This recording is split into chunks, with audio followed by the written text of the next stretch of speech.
India गठबंधन में मुख्य पार्टी के रूप में तृणमूल कांग्रेस की अध्यक्षा ममता बनर्जी, जो पश्चिम बंगाल में मुख्यमंत्री भी हैं, एक प्रस्ताव से सभी को चौंका दिया है कि वाराणसी संसदीय क्षेत्र से प्रधानमंत्री नरेंद्र मोदी के खिलाफ किसी और को नहीं बल्कि प्रियंका गांधी को चुनाव मैदान में आना चाहिए।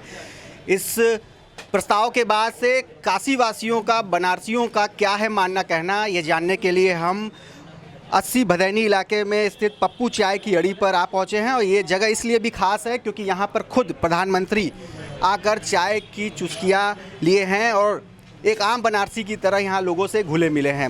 इस बात को जानने के लिए कि क्या काशीवासी सोचते हैं अगर प्रधानमंत्री नरेंद्र मोदी के खिलाफ, जो बनारस से सांसद हैं, उनके खिलाफ प्रियंका गांधी को मैदान में उतारा जाता है। देखिए, बनारस बहुत प्रतिष्ठित सीट है। नरेंद्र मोदी 2014 और 19 का चुनाव जीतकर बता दिए कि अब जो भी प्रधानमंत्री होगा बनारस सीट से ही जीतकर होगा। मेरा तो यह कहना है कि प्रियंका गांधी क्यों, इंडी गठबंधन के जितने भी अलायंस हैं, हर पार्टी के एक एक प्रधानमंत्री के दावेदार हैं। जैसे उधर नीतीश कुमार हैं, ममता बनर्जी हैं, इस सारे लोगों को आकर यहाँ इकट्ठे मोदी के खिलाफ लड़ लेना चाहिए। आजमा जाए, जो जीतेगा वो प्रधानमंत्री हो जाएगा। रह गया प्रियंका गांधी की बात, 2019 के चुनाव में हो सकता है आपको भी याद हो, प्रियंका गांधी चुनार से एक नाव यात्रा निकाली थी। नाव यात्रा में उन्हें उम्मीद थी कि बनारस में लाखों की संख्या में लोग उनके स्वागत में खड़े होंगे।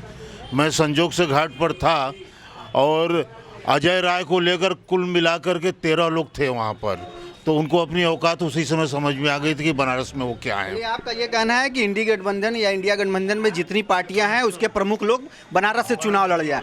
आप बताइए अशोक जी, आप पुराने मजे हुए बनारसी भी हैं और राजनीति में खासी दिलचस्पी भी रखते हैं। देखिए, बनारसी है इसीलिए कह रहे हैं कि टीएमसी का मतलब बनारस में बड़ा बुरा हो जाता है। टीएमसी समझ रहे हैं ना, वो बनारसी समझ जाएगा।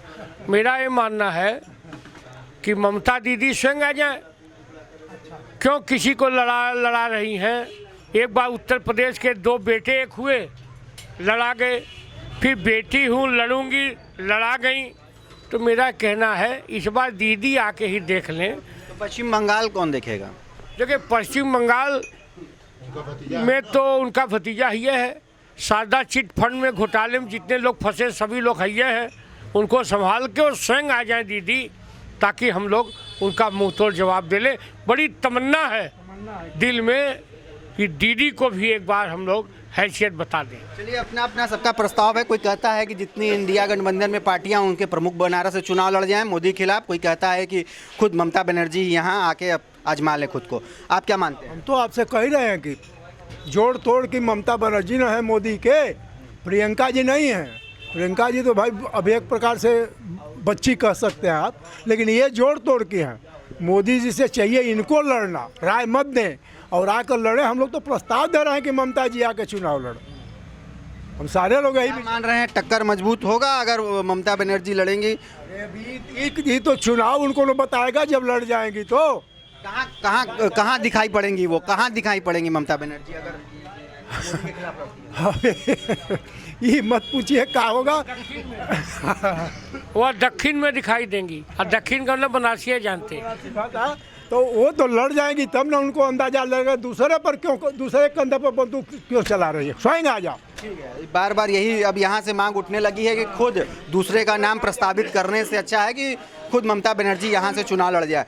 ये जो बनारसी है वो क्या चाहते हैं? क्या प्रधानमंत्री को टक्कर देना इतना मुश्किल है और अगली बार जो भी प्रधानमंत्री होगा वो बनारस से ही चुन के जाएगा? प्रधानमंत्री बनारस से जाएगा क्या? प्रधानमंत्री ऑलरेडी बनारस से जा रहा है। और मोदी से लड़ने के लिए चूंकि अब पहलवानों की हो गई है कमी, अब हर पहलवान अपने को पीछे रख के दूसरे को आगे लाना चाह रहा है कि मैं नहीं लड़ूंगा। वो दूसरे को प्रपोज करता है कि ये लड़ेंगे। ये वो अखाड़ा है जहाँ एक अकेला पहलवान है, लड़ने वाला कोई है ही नहीं है। हर पहलवान दूसरे को आगे करने में लगा हुआ है। अपनी हैसियत सबको मालूम है। मतलब यहाँ से हार जीत का नतीजा पहले ही फाइनल हो चुका रहता है। फाइनल है, वो सभी बता तो रहे हैं। ममता अपने खुद हिम्मत नहीं बना पा रही हैं, वो दूसरे करेंगे। हर कोई दूसरे तीसरे को कंधे पर हाथ लगा के आगे बढ़ाने में है। स्वयं कोई लड़ने के लिए तैयार। टी स्टॉल के मालिक मनोज हैं। मनोज, क्या बता रहे हैं? किस मुद्दा से आखिर वो काशी में खड़ा होने की कोशिश कर रही हैं? उनका किया गया क्या है कि उनको तो ममता बनर्जी उनका नाम आगे कर रही हैं। ममता बनर्जी भी आ जाए, अगर दोनों लोग साथ मिल के लड़ेंगे तो भी यहाँ कुछ होने वाला नहीं है। ममता बनर्जी सपा से हो जाए या कांग्रेस से हो जाए तो भी देख लीजिए, तो भी एक तरफा उठ जाएगा मोदी जी की तरफ। इन लोग के किस हक से आ रहे कि यहाँ हम आएंगे तो हमको वोट मिल जाएगा। यहाँ वोट कुछ नहीं उन लोग को मिलने वाला है, केवल बेइज्जत के सिवा। तो लोकसभा के चुनावी दंगल में उतरने वाले पहलवानों की अगर बात करें तो प्रधानमंत्री नरेंद्र मोदी जो बनारस से सांसद है वो सबसे ताकतवर माने जा रहे हैं और लोगों का, खासतौर से काशी वासियों का ये कहना है कि उनके मुकाबले कोई भी राजनीति का नया पहलवान आगे नहीं आ रहा है। सिर्फ एक दूसरे को ढकेल रहा है, एक दूसरे का नाम आगे बढ़ा रहा है, प्रस्तावित कर रहा है। रोशन जायसवाल, वाराणसी, आज तक।